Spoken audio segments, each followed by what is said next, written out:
Halo guys, selamat datang ke dalam channel Grind Time 20 saya. Dan hari ni saya nak ucapkan kepada korang semua yang hari raya akan sampai tak lama lagi. So korang bersedia je lah. Harap korang yang tengok video ni berpuasa, tahan puasa dan selalu jaga ketahanan makanan. Yang tak puasa-puasa tu tak apa, saya tak nak macam salahkan lah, macam tak puasa ke apa, macam Ayub tak tahu Ayub tak puasa ke apa. Saya tak nak cakap macam tu. Okay, so saya walaupun saya tengah rasa down sikit lah, saya nak ucapkan selamat hari bulan Ramadan kepada semua orang.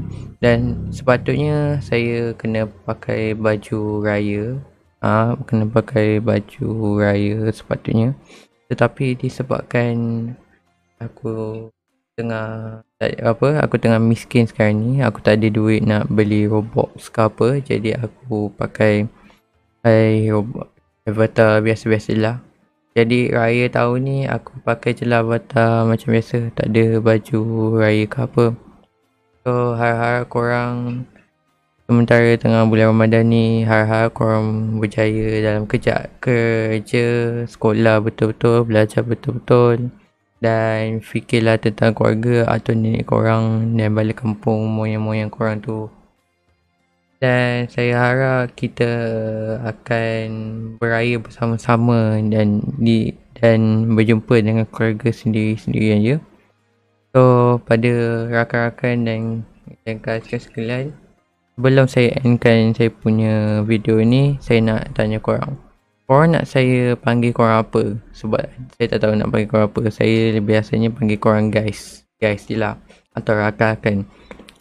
Okay, so itu sajalah. Harap jamu selera dan harap berbuka bersama-sama dengan keluarga dan berpuasa bersama-sama. Itu saja. Terima kasih kepada semua yang tengok video hari ni.